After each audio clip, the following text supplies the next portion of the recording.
So welcome back to the Elevated Entrepreneur Podcast. I'm your host, as always, Raylan Davis. Today, I have an amazing guest. If you're new to the podcast, by the way, I'm a digital entrepreneur, former MMA fighter, former athlete, all that fun stuff. But why that's important to you is because I am a decoder of success. To be quite honest, the reason why I've become a six-figure entrepreneur, six-figure coach is honestly just from seeing other successful people, seeing what they do very well, breaking it down and just repeating that process and innovating along the way. And so I made it a mission of mine to bring on some of the most unique strategists, the people that make me think about what I do, why I do it, and I want them to bring something to you. So without further ado, my next guest is Anthony Garcia. He is a mindset coach, but beyond anything else, he has consistency in his writing that allows people to break patterns. And that's a lot of what we're going to talk about today. So everyone, please, while you're at home in your car, put your hands together, but don't crash your car, and welcome my good friend, Anthony Garcia. Anthony, I want to start this off with a quote, because I think you and I are similar in that we have a love for Marcus Aurelius and the Stoics and all that fun stuff. And I wanted to start with this idea.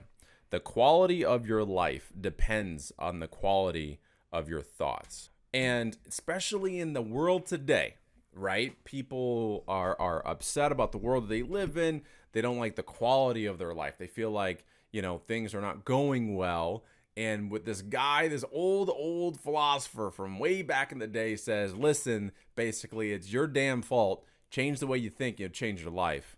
I want to start us off with that. What are your thoughts on that idea of that we have the power, we have the wherewithal to change our entire life simply by thinking differently? Yeah, first of all, I love Marcus Aurelius' writings because he wasn't a guy who was looking to get a book deal. You know what I mean? He didn't talk to his agent and say, listen, I'm going to put some thoughts together. You think we can scale this thing?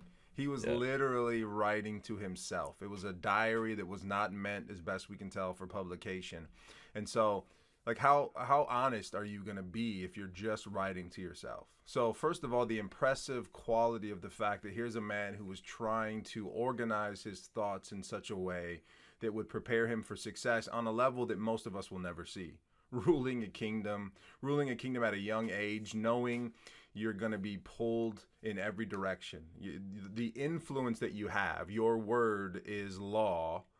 Knowing that power, the temptations that come with that power, but also knowing that people are going to want to knock you off, that people are going to want to see you fall. So other than the fact that you have a position, what else is going to hold you into a place of integrity? What else is going to keep you heading in a good direction without crashing into a wall like so many of the other rulers and emperors that he had come after, other than organizing your thoughts? And I completely agree with that line of thinking because you can see it. You can see two people encounter the exact same situation, and one is in agony and one uses it as fuel to triumph. One person is completely dejected and they give up and they walk away, and the other person goes, man, this is going to make a great story one day.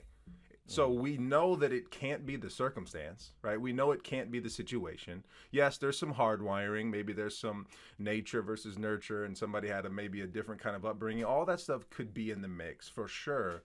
But the one thing that separates the two is the way they think about life, the way their perception and the way they view the world, the way they view themselves is what changed the path that those two people went on. So absolutely think that's a phenomenal quote. Well, one of the reasons why, too, I wanted you on the podcast and why, you and I, I consider you not just a client, but a friend. And I think the reason why I'm so drawn to you is because you help people think differently. And you started doing this thing every single day on Instagram, having these daily mind shifts, as well as your email, the daily mind shift. And so I guess my first major question is why did you take it upon yourself to help people start to think differently?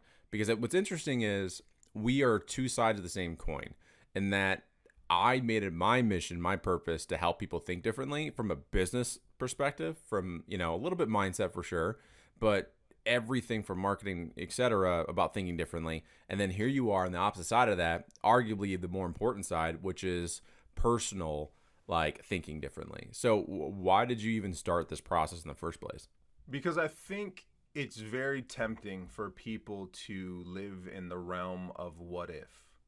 And if this, then that. And so, listen, I would be happy if I would feel successful when, and the ifs and the whens keep us trapped in an eternal loop that we'll never reach, right? So, is it possible for someone to change their lives without the external circumstances changing in that moment? Is it possible for somebody to find increased levels of joy, contentment, well-being? Is it possible for somebody to completely change their perception of life without changing their life circumstance? And you don't have to look too far. You pick up a book like Man's Search for Meaning by Viktor Frankl, a successful, educated man who gave his life essentially to science, who is then uprooted, placed in concentration camps, watches his family stripped away from him, loses his father and his mother to the concentration camps, his brother and his brother's wife, and then ultimately his wife to disease, which you could argue is a result of what she experienced. And here's a guy who can write about purpose and meaning and joy, and the thing that got him to that place wasn't circumstance, because he was watching people die around him every single day, and he was watching that the will to live was leaving them, and it was the will to live that ultimately put the final nail in the casket. When they lost their will, when they lost their purpose, when they lost the drive to see a potential future, that's when the lights went out on their physical being. So I am passionate about the fact that, yes, you can and should improve the quality of your life. Get healthier, eat better, exercise, get good sleep, work towards financial hygiene and improving and looking at budgeting. How can I improve or start a business? All those things are going to add to the quality of your life. But what if people realize that they could improve their lives simply by improving their thinking? And that's something that's accessible to all of us, because it's very easy for people to go, man, yeah, of course you can be happy because your life stacked up this way. Of course you can find contentment. It must be nice for you because this was given to you, or you were fortunate enough to be born over here. Now, that doesn't discount real things like privilege and the benefit of circumstance and all that stuff. But there's too many stories of people who have risen up through situations that you and I would never even want to imagine having to encounter. And they did that by improving the quality of their thinking. So I'm super passionate about helping people see that your perspective, not your circumstance, determines the quality of your experience. Flat out. But your why you, though? Like, why did you get so... Because, like, for me, for example, because it took a while. Our mutual friend, Tim... we're talking about the purpose of the brand of Elevated and what we're doing. And to be frank, the reason why was because I was a victim of my own life, right? Like I was a victim in terms of like, yeah, there's some things that happened as a kid, you know, my father being, you know, abusive and all that. But there's a point where then I had choice. Like I could choose to have a better life. And arguably, I realized that there's people out there that are like me that because of the way they look at the world, because of the way that they look at business, or they look at the limiting beliefs and their excuses, is that's the reason why they're not being successful. So my purpose was like, I want to pave the way. I want to clear the path, so to speak, selfishly for the past me. Like that's why I do what I do. And so that came from a personal experience. So was there something for you that, like, I don't know, you had to battle with, or something that you had to kind of come to terms with that was like, I'm going to clear the path for others? Well, I grew up in a very strict, kind of, you could definitely argue, fundamentalist religious background. So my community was very close-knit, and there was safety in the confines of the community.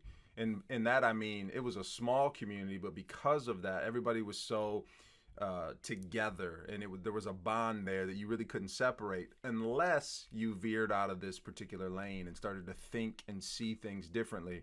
And so I was somebody who was always curious. You know, I had received what I had been taught about life, about, you know, the nature of the universe, all of these things.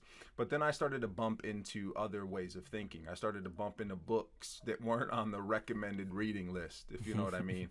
And started seeing that there's another way to view life. And then I would get out into the marketplace. And I remember getting, you know, my first couple of jobs bumping into people who I had always been taught were horrible and crazy, and they're going to steer you down a wrong path, and finding them to be some of the most generous, loving people I'd ever met. And so then it's kind of like you get pulled out of the matrix a little bit, and you're presented with the two pills, and you're like, well, maybe life is different. And so I started reading even more wider, and started to expand the influences around me. And I started to see, man, there is power in expanding your worldview. There's power in asking questions that make you uncomfortable. And I started to see some of the walls of my experience coming down. And there's deconstructions that happen when you're introduced to information that is in complete contradiction to what you've always known to be true, and you sit with it long enough, it starts to rattle your categories. And everything that you had kind of gone to as a safe place, as an anchor, like this is the nature of reality, when that stuff is ripped away from you, you have two options. You can completely implode and fall apart, or you can start to poke the box a little bit and say, well, where else is this a little more malleable than I thought it was? What else is possible here? Because what I was told, there's a whole other world of exploration available to me. And so I had always kind of been curious about that stuff. So the more you go into life, and the more you explore, you start to realize, and I think this is the fundamental shift for me. I can't point to a moment, a series of experiences, when you come to realize that everything is made up. And I mean that. I mean, everything is made up. Every category, every human category, the way we divide humanity up into sections and categories and races and religions, and all of the fundamental building blocks of society are entirely made up. That doesn't mean they're not real. They clearly have power. When we agree upon a certain way of living and everybody goes in that direction, there's power there. Like, think about money, think about status, think about relationships. All of these things are made up institutions that, agreed upon, have a certain level of value. But when you start to realize, if everything is made up and these categories aren't working, I can change them. And when you start to shift a little bit, and you see the influence that it has on your life, the impact that it has on your life and your relationships, it gives you freedom to explore even more. And then all of a sudden, that discomfort and that fear of the unknown becomes a sandbox you want to play in. And so that has been my experience, and it's something that I'm constantly going towards. What are different ways of thinking that I haven't even explored before? And so I think curiosity has been the through line there. It hasn't been specific situations. It's more just about a series of bumping into different things to explore. So like for you, was it part of it, like, you know, in the religious like confines, you were like, yeah, but like there's so much other stuff over here. And I think something you mentioned there was so interesting, because I had the same experience. Like, I grew up at a Baptist church, and my father was like, or not my father, my uncle was a pastor, and grew up in the church. And I remember thinking even then, like, oh wait, there's other people out here that are not going to church every day like you, that are like cool, like they're super sweet. Exactly. And arguably the people that I was going to church with were like I remember one, not my uncle, but another pastor. His name was Pastor Good. Of course. And he was the most stereotypical pastor, in that he had a Benz. He had gold change. He had like these nice rings. And every single Sunday, Anthony, it was this huge talk about how we're gonna have to close the church because nobody's donating enough. No one's giving enough, right? And so you know, you see that even as a kid, I'm like, I don't know why this is wrong, but this something don't make any sense here. And then you meet other people that, again, like I said, never go to church a day in their life, and they seem to be doing good in the world, right? And so you start to get curious. And so I think for you, like, again, was it just like the boundaries, like you just wanted to push the boundaries and go, what else is out there, or what was it? Yeah, it's about like what else is possible. If you've been told, have you ever seen, what's that movie, that M. Night Shyamalan movie, The Village? Have you seen that? Mm-hmm. Yeah. I mean, if you haven't seen it, this is a spoiler, but the movie's like 100 years old. So there's no spoiler. Let's move on, right? There's this tight-knit community in this village, and there's constant warnings about don't go into the woods because these creatures will destroy you, right? And so it worked for a certain period of time until you got some curious people in the mix. And so you go through this storyline, and the danger that lurks out there in the forest turns out to have been the townspeople themselves trying to protect what's going on the inside. They felt like they had a good thing going. They built a community that was meant to be separate to benefit them. Like this, let's pull away from this scary, dark world and make a little haven, a safe place. But in trying to do that, and in wrapping your arms so tightly around this community, you end up becoming the very monster that you were trying to escape. And so now you've got these people patrolling the woods to scare everybody into conformity. And at the end of the film, you realize not only isn't this set in like, the 1800s, it's modern, and there's a city right outside these woods, and it's this mind-blowing M. Night Shyamalan plot twist, and you go, oh my God. And that is the reality that most of us are in. We are given this collection of beliefs, well-intentioned or not in some cases, and it helps us. It's a framework for us to get up on our feet as kids, right? And this is school, right? Let's be honest. The instant, I don't know if we were planning on going on this rabbit trail, but let's go here. School, as we know it, was literally designed on the factory system. Mm-hmm. The reason school is so cookie cutter is because that is how it is by design.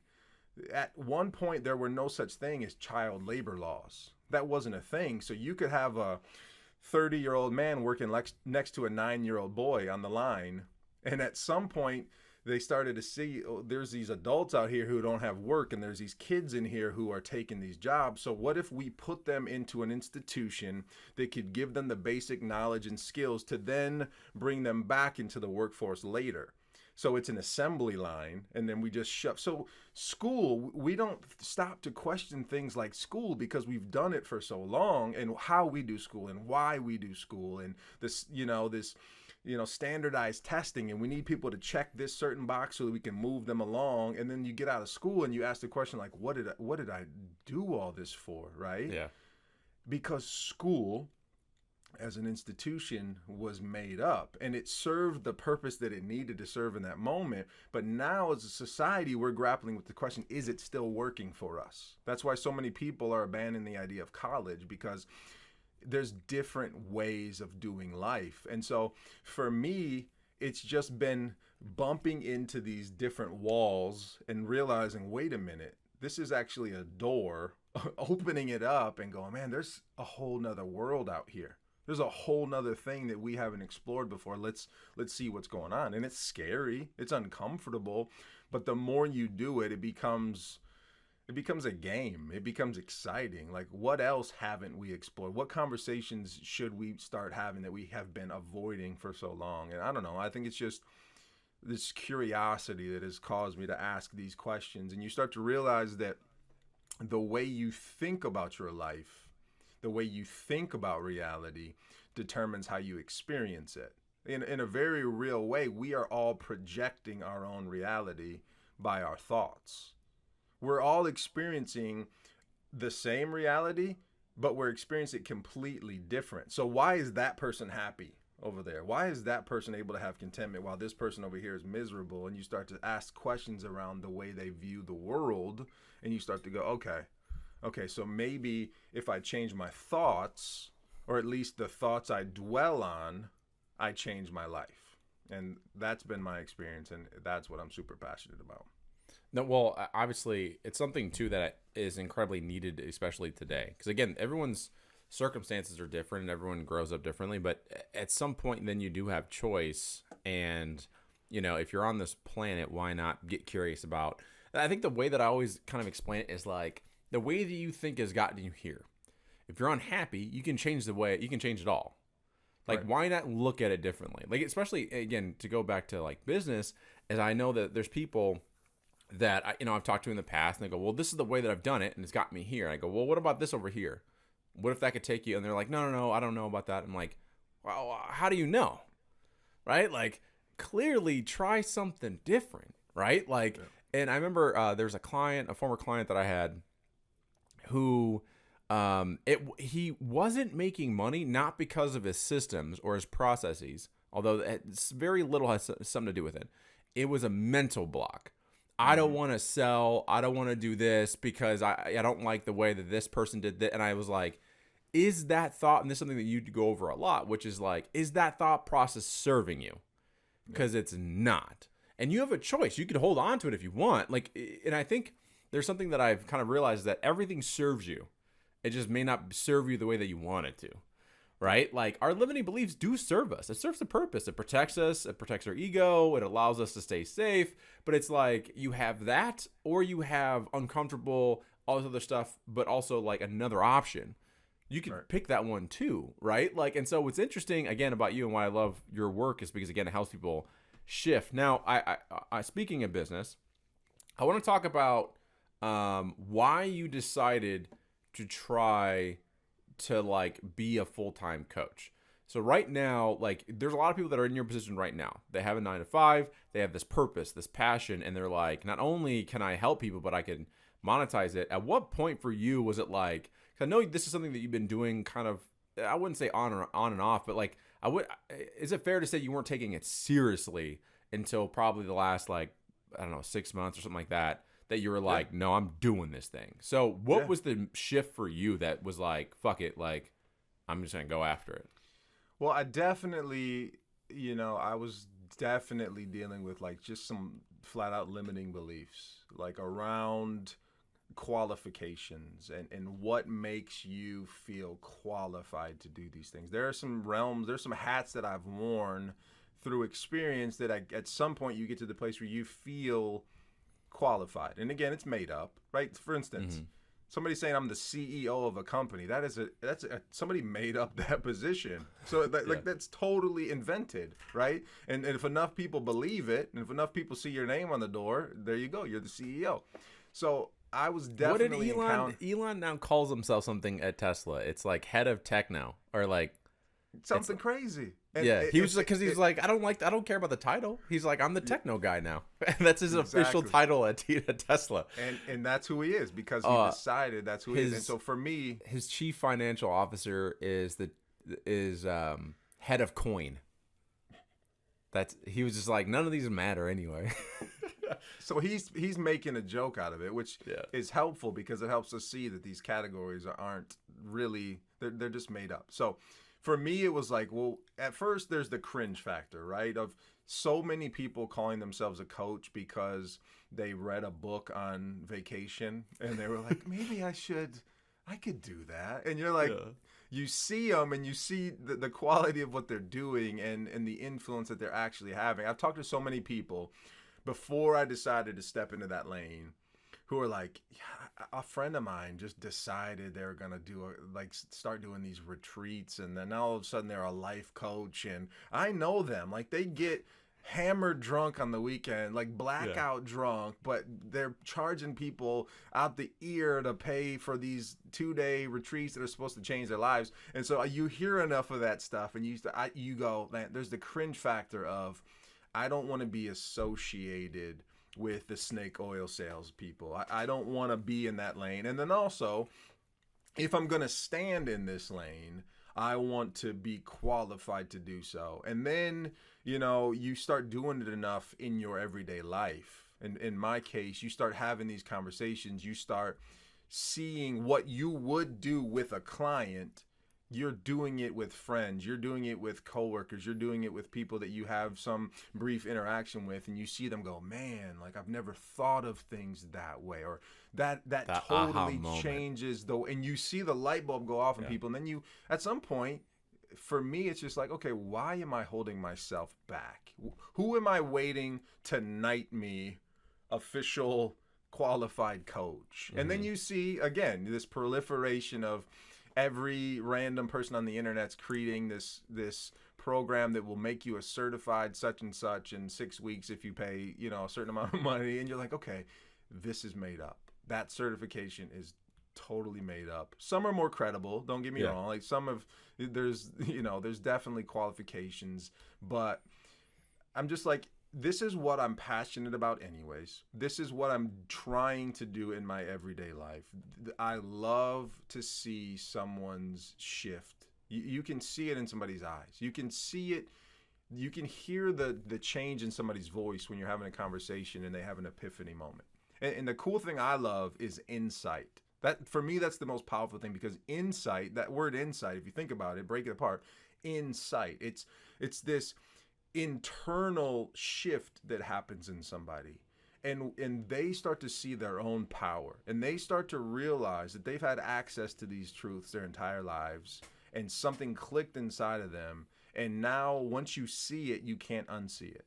Once the veil has been ripped off, you can't see life the way you once did. And you have enough of those conversations, and you start to go, man, what if I could do this every day for the rest of my life? What if I could help people come to these conclusions? And not conclusions, but how can I help people have this epiphany that they think is so substantial, and you realize that that's just one epiphany of 1,000 other epiphanies they're going to bump into as they continue this kind of work and these kinds of thought explorations. And so I just decided, fuck it, man. Why am I holding myself back? Who am I waiting to give me permission? Let's just go. Now, and so many people, and the reason why I even asked you that was because so many people right now, and it's funny you mentioned like the aha moment, but it's also like can I give them insight? Can I give them, not even the conclusion, but can I get them on the journey? And a while ago, I made the mistake, 'cause I've been in it for a little bit now, which is funny because it's like I've been doing this for 2.5 years, 3 years, and in the digital world, it's like 10. Like most people give up after like the first 6 months or a year. Exactly. And the one thing that, I decided recently when we started Elevated was 2 things. One, I knew there's people like you out there that could really make a difference, but just needed, the community, the accountability, the guidance to be able to do it. And I you know how everyone has those like ridiculous fucking, vision statements where like, I want to help 1 million people. And shit, like that was my vision for a while, right? Like I want to help 1 million people, and then I'm not saying that it's not the goal anymore, but now it's like I can't do it by myself, but I know that there's people like you out there that I could help start going down that path. And one of the things I realized was that there's a moment, and I think you'll learn this, especially the more and more clients you get, is that I made the mistake, and this is for you and everybody that's listening, of going, if they don't hit this level by this time, I'm not a good coach. And I would put all of my energy into like valuing how good I am based on their results. That's what everyone tells you to do. If your clients are getting results, you're a shit coach. But also there's so many factors that go into it, on top of the fact that time is not real. Like it's like I didn't get to on my own 6 figures until like a year in. Yeah. Like, I say it until, but like that's actually pretty good in this space. Yeah, that doesn't suck. Yeah, it's whatever. But still, like it took me a while to have things click, and I still don't have it all figured out, right? But my goal, I realized, is not to help. That's why we changed, like even Elevated from helping people become 6-figure whatever. It was like now I just want to help people get to 5K a month. Let's get there. And the reason why is because I realized my intention, and I think this is a lot like you, Anthony, is that I want to show you the door, but it's up to you to walk through it. Mm-hmm. Like that's now my new intention. It's not to like literally take you on this long journey to all the way to wherever. It's like, no, I'm going to get you to the door. And then it's up to you to open it. If you never open it, it's not my problem. My intention is to show you the door.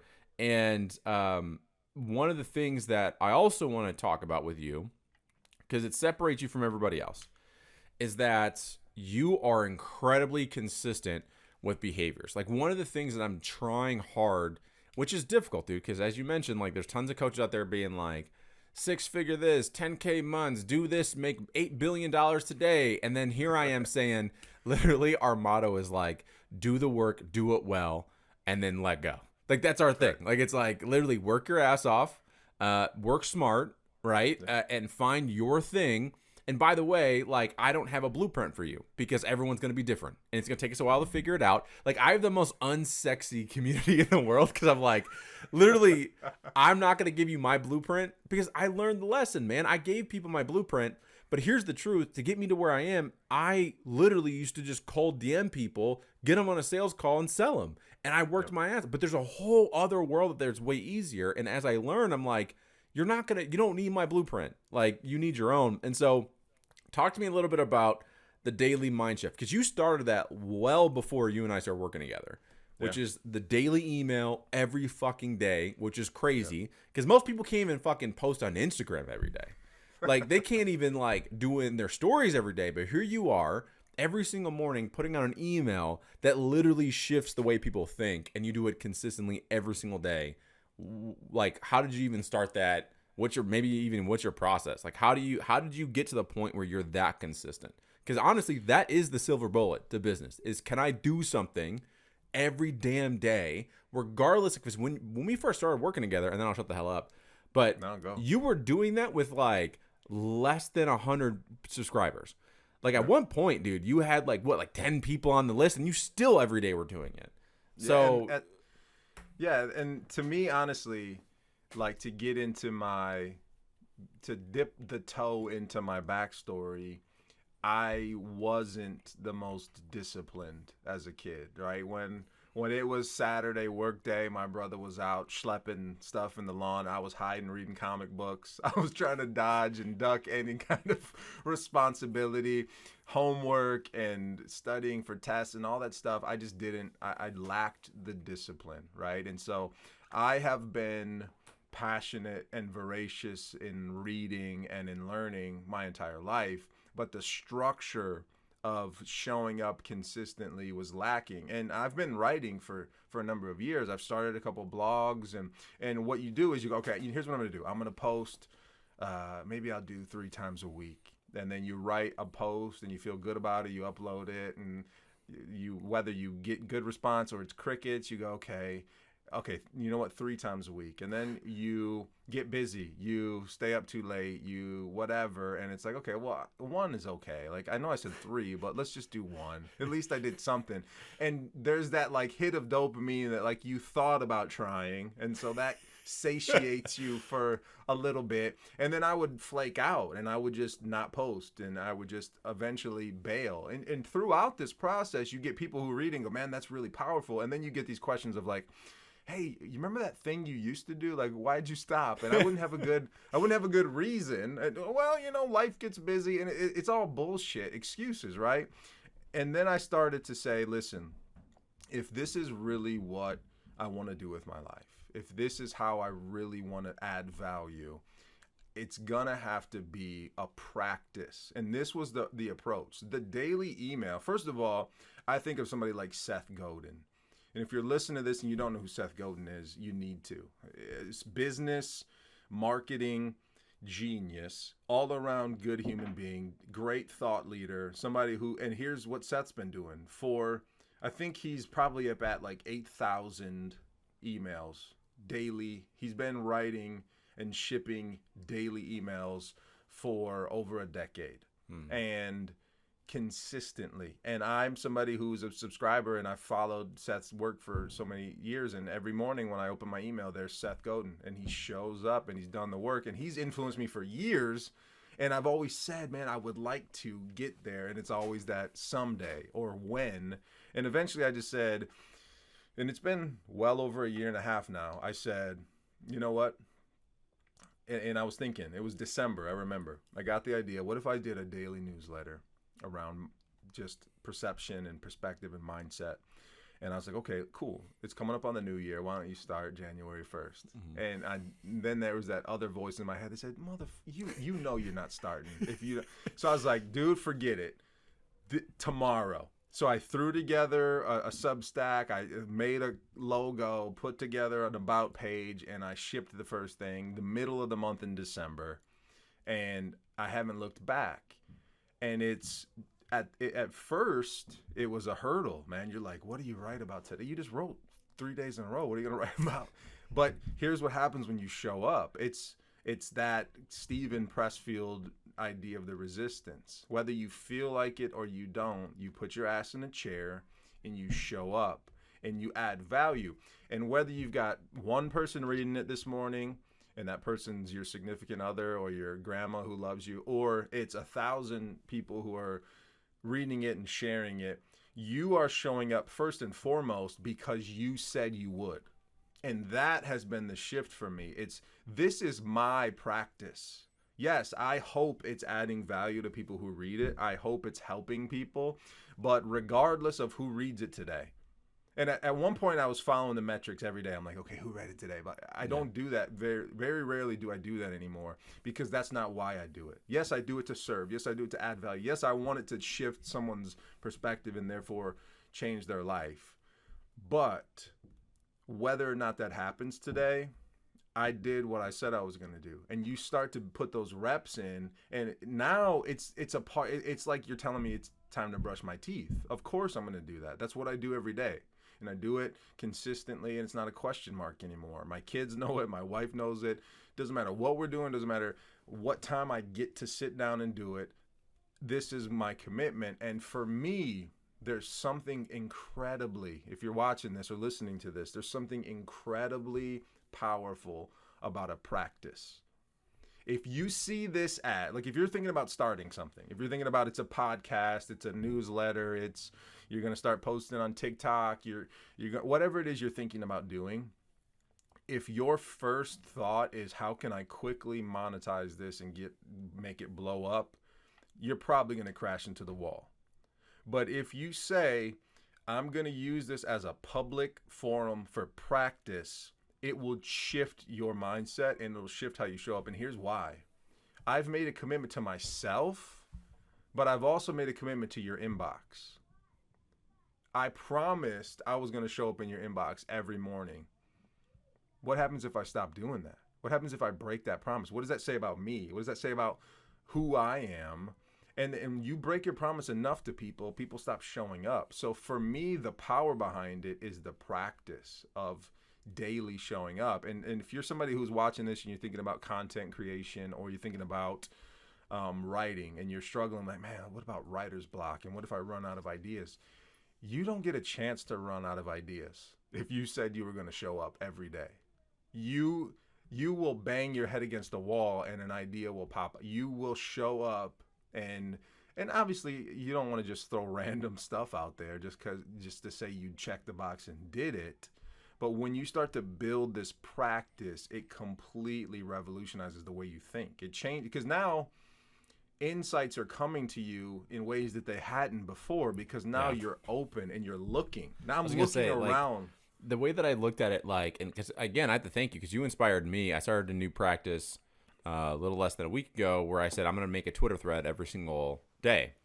And what I found is, even really early on, again, I'm only like a week in, but I started to get really good at writing. I've never been one to ever say that I'm a good writer. And it started, we talk about stories to tell ourselves. Well, as a kid growing up, I had teachers that would just literally you suck at writing. Like, this is not your thing. Like, you need to just go and keep talking. Like, it's not your thing. Can you bounce a basketball? Okay, cool. Yeah, they're like, oh, for me, it was like, hey, you're really good at shooting double legs and dropping people on their head, but writing's not your thing.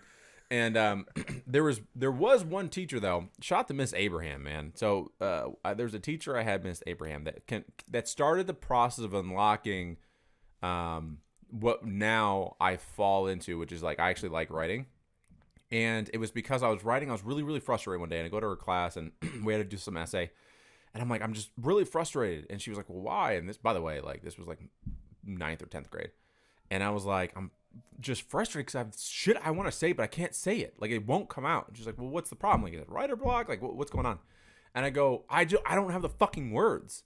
And and she was like, well, just say that. And I said, say what? I can't swear. And she goes, first of all, I'm your teacher. And she goes, Raylan, there are no such thing as bad words. What is different, though, is the effectiveness of those words. So, obviously, if you fill the page with F words, maybe it's not as effective. But if you're struggling and the first word out of your heart is fuck, write fuck. And again, this is my 10th grade teacher. And I was like, what? I could do that? And then all of a sudden, writing became easier because I was writing for me. So anyway, my point is, when you let go of that resistance and just create to create, I find now with me doing Twitter posts, I thought the same thing. I was like, I'm going to run out of shit to write about. Now, if you put a camera in front of me, I can just go off for days, as you know. But the writing, for some reason, but what I found, to your point, was the more I wrote, the more I started seeing.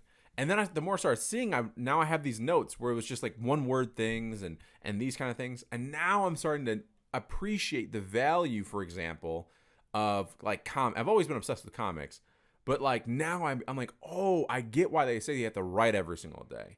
Now I understand like the benefit for me is not like growing on Twitter. That would be a byproduct. I'm doing it, which is what you're referring to, is I'm doing it to improve on the skill set, and I'm doing it for me. Yeah. And the cool part is, again, even writing on Twitter has improved my content, my video content. Because now I think in terms of, I realize when I speak, especially like my reels or short form content, I have a lot of buffer in there. It's making me be more concise with my words. It's making me form, like, because the other part of it too is like, if you do, especially email, Twitter threads, blogs, the most important thing is not the content of that blog or Twitter post. It's the hook. And so now I'm like getting better at like writing hooks. I can say hooks, but writing for some. So the cool thing is about what you do and why you inspired me to start was because I was afraid of it. I was like, writing is not my fucking thing. I'm not good at it. No one's going to read this shit. And then I started doing it. And then now it's like, oh, like there's so many other benefits to it that I didn't even notice before. Yeah, and just for somebody who's like, man, that's cool, but I'm not a writer. Like, first of all, yes, you are, right? Like, you can pose text messages, DMs, emails. You are a writer. And here's the thing about writing. Like, if you're driving down the road and you get a random idea and you pull out your phone and do a voice to text, or you just record your voice of a thought that comes to mind, that's writing. Like, if you think about somebody who's writing a song, what do they do? Think about that. Writing a song, they get a melody and they go, wait a minute, I could, and they're humming it, and then and they track that, and then all of a sudden words come, and so they're going through life. They're in the shower. They're at a restaurant. They read some random line in a book or something in a movie, catches it, and they go, man, that's a good idea. That is writing. So first of all, you are a writer. The question is, what do I need to do to make my writing cohesive? What do I do? Like you're saying, how do I connect someone to a story? How do I help somebody see a through line to complete a thought, right? And the cool thing about writing for you as a person, as a practice, is you write to know what you think. Mm-hmm. When you write, it crystallizes your thoughts in a way, and you know if you're saying bullshit when it hits the page or the screen, whatever it is. Like, you write it down and you go, I don't believe that. Or you write it down and go, huh. And you sit back and you play with it a little bit more. And the first draft or the first expression of your thought might not be great. It might be horrible, but you come back to it later and you go, there's something in here. And so the best way, if you're somebody who's thinking about, thought leadership or content creation or becoming known for a certain line of thinking, one of the best ways to practice that out and tease that out of yourself is to write. Because now when the words aren't swirling around up in your head with a bunch of other thoughts, they're down on the page and you can focus on them. It helps you to really lean into it and go, is this what I think? Is this true? Is this helpful? There's so many things other than just the writing and who reads it that is beneficial about writing as a practice. That's why journaling has become as popular as it is. It's not because there's a bunch of people who want to become professional writers. It's because there's something powerful about the act of writing. I'm looking for a book I have. One of the, I'll try to find it. Julia Cameron heard stuff on writing of just building a daily morning page practice. If she says, get lined paper and write 2 to 3 pages the first thing you do when you wake up. Just whatever thoughts. To your teacher, Mrs. Abraham, fuck is the first thing that comes into your mind. You write that on the page and you just fill this line paper, 3 pages, top to bottom, with whatever comes. And as it comes, it just is a practice. I'm not going to show anybody this. I'm not going to give this to anyone. This isn't going to see the light of day. Hell, I might not even look back on this one day. I might fill this entire notebook and then throw it in the fire. But the act of getting it out, there's a release, there's catharsis that happens. And she says to do this first thing in the morning, because you're getting out your fears, your doubts, all the slog, the dreams, the leftovers from yesterday, and you're clearing the way for better and for the work that you actually want to do. Yeah. And the cool thing about this is you would be surprised the number of artists not writers necessarily, but artists, actors, musicians, directors, filmmakers, thought leaders have sworn by this process. It's the most simple thing in the world. You don't need to take a course for it. You don't need to spend hundreds of dollars to figure out how to do it. Just the act of showing up on the page every single day, there's so much to it. So I'm excited that you're doing it, man, because it's definitely an awesome thing. Like the really cool thing is there's a like you said, there's an honesty to it. Like I wrote something last night because I just, I was just like, I needed to write. So I was like, I'm going to write something. And then I came up with the hook first, which was how a fake pair of blue light glasses gave me all my confidence. And I had never wrote anything like that before. And the reason why it was interesting to me was that I had never talked about how when I first started in digital entrepreneurship, if you go way back on my Instagram, there's a bunch of videos and podcast appearances like on YouTube that I've done where I'm wearing glasses. They're not real glasses. They're blue light glasses. And it came from the fact that many people won't believe it today, but I wasn't very confident in myself. Like you, I was struggling with imposter syndrome.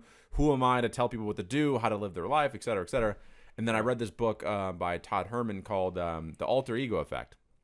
And he talked about like how Beyonce had Sasha Fierce and how even Bo Jackson had, Bo, like this different kind of entity. And he talked about totems, like these physical things that if you're having a trouble to create a quote unquote alter ego, sometimes totems help because then you put them on, you're like, I am this person now. And actually the glasses is what created my account and why it's called Raylan Leads. It was my alter ego. And because I was like, this person's a leader. This Raylan is a leader. I'm not a leader. But when I wear these glasses, and then over time, I realized I didn't need the glasses anymore, which is actually why here soon I'll be changing Raylan Leads, and everything that's Raylan Leads is just Raylan Davis. But again, I had never told anybody that. Like, I just was doing it, and nobody ever asked me about it, so I kept doing it. These just fake-ass blue light glasses. But again, it's that honesty. I was alone with my thoughts, and I got to just express it. And I think I was talking to a friend of mine the other day, and he was talking about how he wanted to get rid of digital stuff. He was like, I'm consuming too much. I'm on podcasts. I'm on audiobooks right in the morning. Like, I need to take a detox. I'm like, yes, all day for sure. But also though, consider this. Like, I don't listen to audiobooks right in the morning. I only read. Because there's stillness there. There's still quiet, and it's just me and my thoughts. And then I write. So I look at it like a balance, like a equation. I'm balancing the equation. If I have constant stuff going in my head, for me, it just sits up there, and then I get like frustrated. I get like there's too much stimulus. But with me writing every day now, I get some of it out, and I find myself clearing the room for more information. Does that make any sense to you? Makes total sense. And think about, too, what you said about the difference between, somebody would listen to this and go, well, wait a minute, what's the difference between listening to an audiobook and reading? You control the pace. Somebody else isn't dictating where you're going with this line of thinking. You could marinate on a paragraph for 20 minutes if that's what you want to do. If for whatever reason that morning, that section you're reading jumps out at you in a way that you want to rest in, that's the benefit of a book, right? The tactile nature of it, first of all, just the way that you're handling it, the fact that you could draw and write in notes in the margins, there's such a benefit to that mentally. And you can't marinate on that in an audiobook. What are you going to hit rewind for 30 seconds and listen to it 5 times? No, you're going to keep going with the pace, and there's somebody else telling you what to think. Exactly. Versus whereas, it's just my head. Who's the narrator? Yeah, who's the narrator when you're reading a book? You're reading it. So you're hearing your own voice tell you these things. There's power in that. And listen, I'm not discounting. In fact, one of the most effective ways to quickly learn a concept or something that you want to gather from a book is to listen to the audiobook and read it, the physical book simultaneously. But if you want to really get into a time of reflection, right, and that's the best suited in the morning, I would say, just reading it yourself, you're going at your own pace, you're hearing the thoughts that somebody else is communicating to you through your own voice. And what better to find insight when you're hearing yourself share a truth that is powerful and impactful. So, no, I think that's brilliant. So I wanted to get into, because you have a multitude of skills. Again, you're kind of a unicorn. and that you're really good at speaking. Again, people can see this on your Instagram, obviously. Like, you do the daily mind shifts even on Instagram now. Are you doing daily or 2 times a day now? Twice a day. Twice a day, like a beast now. Great job doing that. And then obviously you're doing the daily mind shifts in the email. And so I wanted to bring this up to you because I know you started with Medium a little bit. You were talking earlier before we hit the record button about why you stopped. So why? Because many people, look, man, like many people start some shit and then they stop, right? That's the number one reason. Honestly, like when I started, I mentioned earlier, right? When I started, there was entrepreneurs that, I started with, or we started around the same time, that you go to the Instagram page today and they haven't posted in like a year. And you're like, well, that person gave up. I haven't seen so-and-so in a while. That person gave up. So like, first of all, why did you stop? And then after that, I'm going to tell you your new strategy because you're about to start back up. So to go back to what I had said earlier about the kind of haphazard, sporadic writing practice. So I had been writing some stuff and posting it in my own channels, or even I would write pieces. At one point I was doing like treating Facebook like my own personal blog, and I would write these long form articles and post them on Facebook, and because I liked the immediate response and feedback with people in the comments. So I started taking all this stuff and I just opened a Medium account because I would read, Medium articles quite a bit. And what year was this, by the way? Dude, I probably got on Medium 2019. Okay. 2018 maybe. Anyhow, time's flying so fast. Thanks, COVID. But anyhow, so I would just randomly post. It'd be like one random Tuesday at 10 a.m. I would throw something up, and then I would not do anything with it. Come back and see if it got any engagement, any claps or whatever. And when you're first starting out in a platform where people are showing up significantly in meaningful ways, you're gonna be at the bottom of the pile. But I was just like, yeah, whatever. So I would get, maybe it was just discouragement or like, why am I? And at this point, to go back to what I said earlier, I hadn't built a daily consistent writing practice. It wasn't on my radar. It wasn't something I was doing consistently every day and shipping writing every single day. So, you just do that thing where you do it for a little bit and see what works, see what feels good. You allow yourself to say life gets busy, and then I just got out of the habit, stopped posting, and then randomly every now and again I would come back and post longer form things and then just ghost the platform altogether. And to be honest with you, I opened Medium today because my email told me, what did it say? You're gaining a following. And I looked, and Raylan Davis is following me on Medium. So I'm like, oh, okay. So that brought me back to this platform that I had essentially ghosted for God knows how long. Yeah. And so, yeah, man, I found my home on Substack and have been writing from there. And Medium fell off my radar, and well, it's about to be back on your radar. So yeah, first of all, I'm like, shout out once again to my buddy Shane, because him and I had this great conversation. Like, listen, I think it's really important that, and here's the other thing too. Like, the reason why I started this podcast, Anthony, I don't even know if you know this, is that I realized I was teaching and coaching so much that I wasn't listening enough. Like, and so the reason I started doing this podcast was because, like, I had, one of our clients, Doug, on last week. And I just love, the reason why I even got here was because I was a decoder of success. You can't continue to be a decoder of success. You don't fucking listen, right? Right. And I say all that, and now I'm about to talk. So here's the, so anyway, I was talking to my buddy Shane the other night, and I finally, the very few times that I shut up and listened, he schooled me on some stuff. So he's a brilliant, marketer. And I think one of the things, we're actually be building content around this, because the problem with people are, they go, Instagram is the only way, or TikTok's the only way, or whatever platform is the only way to make money. And what I'm obsessed with are the people of the world, the 7-figure entrepreneurs, the people that I read all their books. They are not online like that, but still make 7 figures. Right. Here you are thinking you're going to make 7 figures because you have an Instagram account. And I'm always looking, okay, is there another way to leverage the other platforms? And so anyway, I was talking to my buddy Shane last night, and he was like, Raylan, I see you're really strong on YouTube right now. You really need to start writing, because you're doing Twitter now, because I told him about the Twitter thread thing, because I'm really excited about it. I'm really proud of myself for doing something like that. Sure. And he goes, you need to be on Medium. And I was like, okay, tell me about it, whatever. And so the first thing is, here's the strategy for the Twitter that I'm going to start doing now, because I've been doing it wrong. So what I've been doing is, Twitter thread, and then the last thread promotes YouTube video, which is similar. And he goes, it would be more effective if you instead you do like, let's say 40 to 50% of the content on Twitter, and then you promote the blog or the the Medium article, story they call it. And which makes total sense, right? Because if you're reading Twitter, why would you want to go watch a video now? It's not the same, kind of content, right? So it's same and same. So great. But here's after I did some digging, because you know me, man. When I hear a new strategy, whatever, I gotta learn all the things I can about it. Yeah. So I went to this rabbit hole last night. Here's where it gets interesting.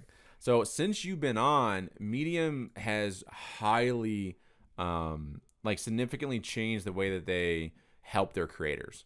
And so unlike any other platform, Substack included, all these other places where you can post news articles or newsletters or blogs or whatever, is that like the creator economy, I guess you could say, is super nice there. So for example, if I sent you my link and said, hey, like if you watch if you read my article and then signed up, I get half. It's almost half. It's like $2.30 because it's $5 a month there. I'll get $2.30 every single month you're a member. Really? Okay, so obviously that can grow. The other cool thing is you pay $5 a month, right? And again, I'm paraphrasing, and then there's nuance to the numbers, but something like this where if I pay $5 a month, right, and they take like $1.40 off the top, right? But if I only read in that month like 3 to 5 articles, and you're one of those articles, you could make off of me $1, 50 cents, 2 cents, whatever, depending on how long I'm on your thing for. Like you get that money because I was reading your article. Wow. And so that's how, like, there's individuals that say they've made, like, this one woman was posted on YouTube, her story, and she started, and granted, it's a little bit different because, again, she already had a really strong YouTube following, so you could argue some of them went there, but whatever. She made like $6,000 off of an article. Okay, so here's where it gets interesting, though, right? Because there is a strategy to it. Because I know people that have been on the platform, they're like, Ray, I was on there, wasn't making any money. But here's how it works. First and foremost, you have to get to 100 subscribers. That's the first thing, right? So you can cross-promote, do what you got to do, but the thing is 100 subscribers. There's some people that say that you can just, like, follow a bunch of people and they'll follow back. I'm trying that actively right now. It's a super, like, whatever, hacky kind of way of getting to 100 subscribers. I'll tell you if it works or not, but whatever. Yeah. At least I'm honest. I'm going to test it out. But the first thing that's important is getting to 100 subscribers. Cool. Once you get there, everyone just keeps posting and then wondering why no one's watching. Once you get to 100, one, you can become a partner, which is how you start making money for your articles. Number two, you're going to find publications. They're almost like clubs. And they think of it like a news article, honestly, a newspaper. Yeah. And they accumulate all these. So then you go, hey, I got this article. I think it might be good for your publication. Now, if they pick it up, and this is where the work comes in, and also where people will probably give up, because you got to send it out to you can't just send it out to one and then hope it gets picked up. Like, send that sucker out to a few. But if they get picked up, and if they get picked up and it goes right on the top of their screen or whatever, that's how you start making money because they have more followers. What's interesting in the case of that woman I was mentioning earlier with 6,000 subscribers or $6,000 she made off an article was because a publication picked it up. But then Medium themselves picked it up, and then it went on the homepage. So then she started making like $300 a day. So if I posted on this publication, right, mm-hmm. because it's me, like it's connected back to my personal account, so everybody who clicks on it, even though it's on somebody else's publication, gets... Yeah, you get money. The credit goes to you. So what about that publication? Are they getting some back end part of it? 100%. They're definitely getting some money. And again, I'm not really sure on like the profit sharing, but again, it's super dope how that kind of works anyway. Because again, in no other place that I know of, right? I know like some of my clients make newsletters on LinkedIn, and I literally told them today, like, hey, I don't have this theory built out all the way, or this strategy built out all the way, but stop posting on LinkedIn. And the reason why is because one, the domain authority for LinkedIn versus Medium, that's number one. Number two is like on LinkedIn, you can have like 3,000 subscribers there, and still it's a lot like Instagram, and that majority of them aren't going to see it. And here's why, right? Like it's like on LinkedIn, you can post videos, you can post like comments, you can do all this stuff, all this various type of content. So newsletters become very small. Medium is only articles.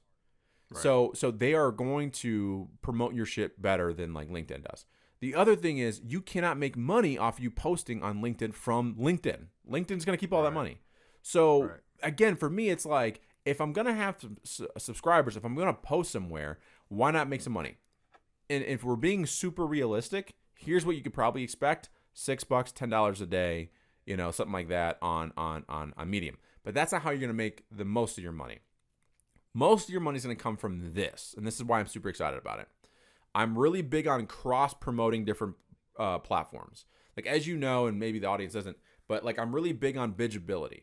And I want you to read something and then spend more time with me. So imagine for you specifically, you do your blog post, okay, or your article on Medium. The call to action is, P.S., do you want these sent directly to your email? Subscribe here. Or do you want these daily mind shifts specifically designed for you and your whatever, okay? They can go to click the link at the bottom and go and sign up to your email list. Now you're building your email list. The other cool thing is you're proposing building like a MailChimp or some other exterior email list from Medium. Yes.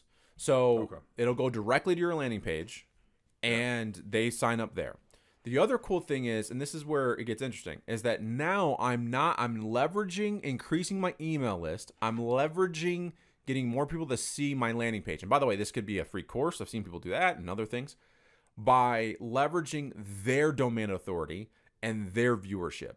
Because the truth is, Instagram, like for example, you may get, like depending on your, like you specifically, maybe probably see 10, 15, 20 max website clicks.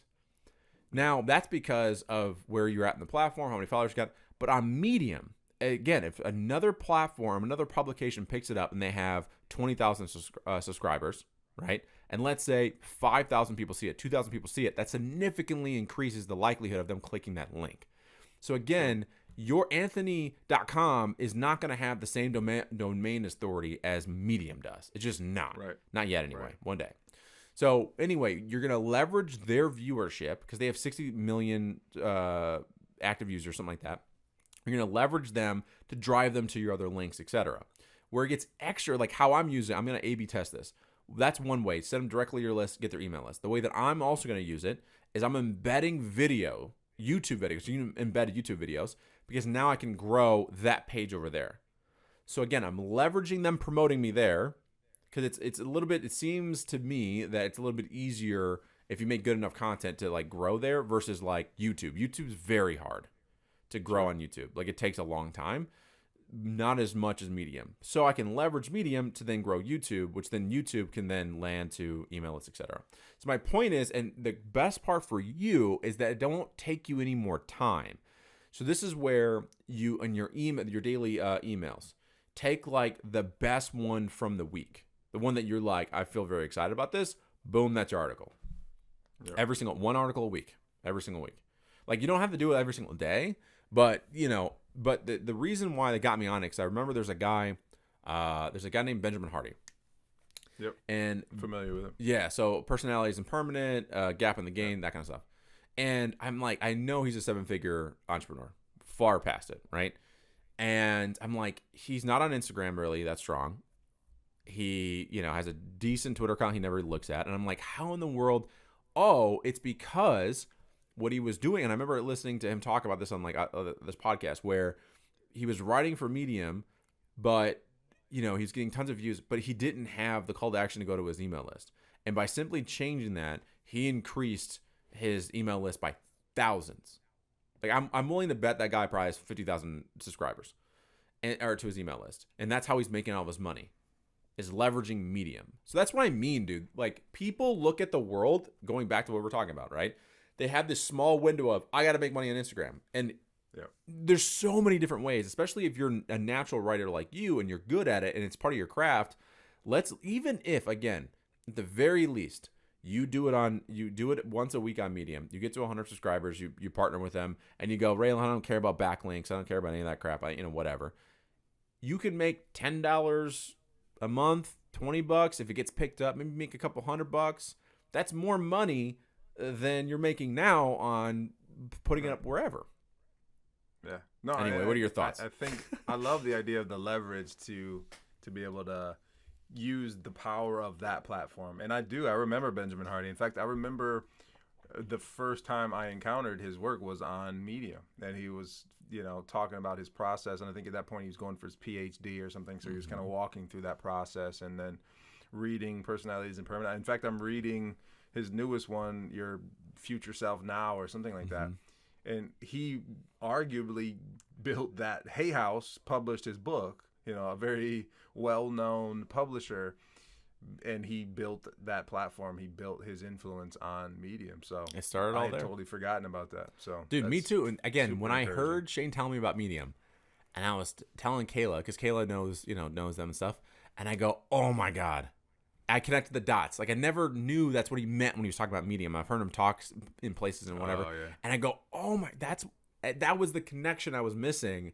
And then now this world opened up where I was like, okay, but now here it gets even deeper. And there's the last thing, and then we probably got to cut this off because there's another level. Well, because this is like, let's go. Hopefully people are actually listening to the podcast. Like, do this strategy. So again, now imagine you take for you, again, part of that, your best of the week, right? Or in your daily emails, you then take a portion of that, like you fill in some blanks, and then you have the Twitter, and the Twitter goes to the blog. The Twitter thread goes to the blog. So now you're growing your Twitter and then back to Medium. The most interesting part of Medium is that the co-founder of Twitter is the founder of Medium. Yeah. So they love Twitter. That's one of the only things you can connect, that and Facebook, to Medium.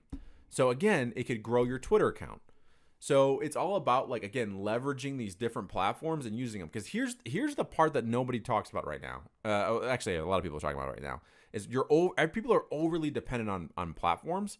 But here's the problem: is that TikTok is under investigation to be banned from the U.S. I know people right now, they're like seriously considering it because, like, we didn't know that China was like using it to spy on all of us. Like we knew. Come on, yeah. Like we don't care. Like, they're twerking. Let's go. Like first of all, how about this? In China, you go and use TikTok. It's only like engineering, books. It's literally you can't. There's nothing funny. It's only because I mean, obviously it's China, right? So they restrict what everyone sees. But it's only you can only see that to improve your life. And then over in America, they're like, no education. Whatever. Just let them twerk. Like, just twerk it only, right? So anyway, that might get banned. Only. And I know people right now that are like, Raylan, TikTok's the only way to grow your business. And I'm like, okay, but what if TikTok says fuck you? Yeah, then what? Like, you got, like, come on. Like, the problem is, and this is like this, I promise I'll tie it back to what we're talking about. And then we're going to finish the episode. Is this is we started this thing with like personal and financial freedom. That's really what we're talking about here. And if we really want true personal and financial freedom, you cannot be tied to an Instagram, a Facebook. Like, if all of your money comes from one platform, you're doing it wrong. Because all it has to do, because I know people that literally lost like tens of thousands of dollars when Instagram changed the algorithm. Every time they change, they lose a bunch of money because no one's seeing their stuff and whatever. Versus, people like you and I, because I'm trying to get you to, make some money some other place. If Instagram put me in a box recently, I don't know what happened, but they don't share my stuff. Like, I don't get reach, like, at all. I just don't. They're like, fuck this guy. And guess what? I don't care because I don't even make my money there anymore. I don't care. And it's like, that's what personal freedom is about. So again, to tie this all back and to end on a non-Raylan rant, I want us to finish with this. Let's talk about stillness for a second. Now that I just went on this crazy chaotic rant. Love it. We have a billion things to do as business owners. We got to learn this. We got to learn. We got to do this. We got to do this. In order to be better as a human being, we got to read this book. We got to do this. We got to meditate more. We got to stretch more. We got to work out more. How can we find stillness? One, what is the purpose of stillness? Like, why even try to get stillness today? And then finally, how can we find it in a world full of chaos? And I want to throw something at you before I let you go.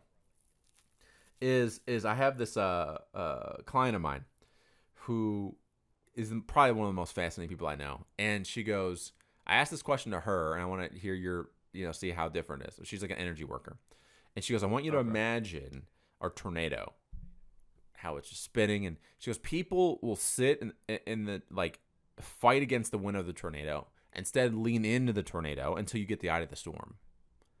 And that's where everything is still in chaos. Again, I'm not going to lie. Tactically, no idea what she was talking about, but boy, did it sound good. Like, I'm not going near a tornado, but I hear you. I feel you. I think the idea, especially from an entrepreneurial standpoint and somebody who's trying to build something significant, somebody's trying to show up in a way that has an impact, right? So in order to do that, you're not going to haphazardly. You might stumble your way there in the sense of you're going to fail your way forward. There's definitely that component, but you're not going to just like armchair your way there, wake up in success, right? So there's a work ethic, there's a mentality shift that has to happen. You have to be willing to show up when you don't feel like showing up, when things get hard, when you want to bail, when everybody says this is stupid, you should give up on this, whatever it is, right? The bills are coming in, you're not sure what to do. All that stuff is going to be a component of building something of significance. There's no question about it. And so there's this, what's easy in what people have coined hustle culture, to work, and then need to rest. And then get back at it. I try to flip this around, and this I would tie back to where we began too. Like there's something within the spiritual traditions, all the spiritual traditions, whether you're coming from the Judeo-Christian, whether you're coming from Buddhist, whether you're coming, whatever it is, there's an emphasis on intentional rest, or what you called stillness, what some would call Sabbath. And it's not work so then you can rest. It's rest so that you can work. It's to work from a place of rest. So sometimes rest is a difficult thing to do, depending on how you're wired, depending on if you've got like this grind in you, this drive in you. Rest is not a lazy thing. Rest becomes something that you have to almost calendar for some people. You have to make it a part of your practice to say that I am going to willfully withdraw myself from other obligations so that I can recalibrate myself, so that I can listen to the silence. One of the things that most humans do, regardless of if you're trying to build something of significance or not, is we don't know we're doing this necessarily, but we fill our lives with chaos and noise so that we don't have to hear what comes through in the stillness. But that's where the insights are. That's where you start to find your limiting beliefs. That's where you start to find the things that are holding you back. That's where you start to find those pain points and the fear. And that's where you start to recognize, I need to have an uncomfortable conversation with this person, because what's going on in the dynamic of this relationship is setting me back. There's a ball of stress in my stomach. For instance, just do this. And even if you don't actually physically do this, think about this, or do this maybe when you do find a place of quiet. Get really still. Slow your breathing. Hands on your lap, whatever it is. You will notice that you're holding tension somewhere in your body. For some people, it'll be their neck. For some people, it'll be their jaw. You wouldn't know it with the noise and the moving around and the doing stuff that you're doing. But if you get quiet enough, you get still enough, and you slow down intentionally enough, you're like, whoa, my jaw is clenched. Whoa, my brow is furrowed. There's a tension in my hands. There's tension in my legs. When you get still enough, you realize that you're straining in ways that you didn't even know you were doing. That's physically, but it's also metaphorically true about the way we show up with our emotions and our mental state. And so if you want to have longevity, if you want the work that you're doing to be sustainable, you have to build a stillness practice in your life. That's where the longevity comes from, because you're recognizing, man, if I continue on this track, I'm going to crash into a wall. If I don't have this conversation, this relationship is going to implode.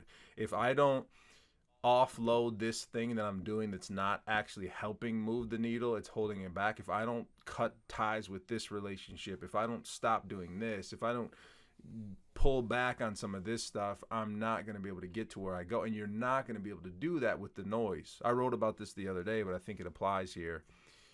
It's like when you're driving somewhere that you haven't been before. and you're using the GPS, or you know the address, and you're listening to music on the drive, right? And it's this casual experience. You're driving around listening to music. You got it turned up. What do you do when you're looking for an address when you're listening to music?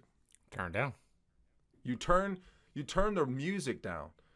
Is that going to help you see better all of a sudden? Like, you can't see an address because the volume is too... No. There's so much chaos going on that our cognitive abilities, our mental faculties are so overloaded that turning it down takes one level of stimulus away so that we can focus our attention on something that we need to do. In this case, find where we're going. How is that not a metaphor for how we show up in the world? If we're struggling with where do I go next with my business? Where do I go next in this relationship? What's the next chapter for me? Maybe turn down the music. And if you get still enough, man, that answer's been there the whole time. The address is right here. My next turn is right in front of me, and I almost missed it. That's the benefit, and that's the essential quality of stillness. Beautifully said. That's why I always, when I ask you questions, just let you take it, because you make it sound so much better. I think you're absolutely right. I think one of the things that I've been discovering and being obsessed with lately, and this is partly why I wanted you on the podcast, was the idea of stillness. Like, there's this weird, and I think, first of all, Anthony, you definitely are going to have to come back to the podcast, obviously. Let's go. Yeah. Because I've been battling for what feels like years, this idea between work and surrender. Like, the dichotomy of the two. And what's been super fascinating is that stillness for me in the morning. Like, I have blocked out my time where I come upstairs in my office and I either read or I write or I do my thing, and I'm by myself. No noise, no lo-fi hip-hop, even though I love it. None of that, just silence is how I usually find the weird strategies and things that are in my head. And so I think stillness is one of those things that, in this culture of go, go, go, more and more do we need today. But also, again, it's one of those things that's also hard to tell somebody, especially like I'm finding in entrepreneurship is like, and you've heard me say this to clients, but it's like, yeah, you just got to suffer a little bit more. Like, just keep going. Like, you don't have to work hard. It's just working consistently. And I think the only way that I could verbalize it today, and maybe I'll get better over time, is just do the work, do it well, and then you let go. And Anthony, I think more than anybody that I know right now, you are amazing at doing the work, doing it well, and then letting go. So with that being said, Anthony, I appreciate you being on, man. Appreciate this, man. It's been an awesome conversation. So let's get the next one scheduled. No, for sure.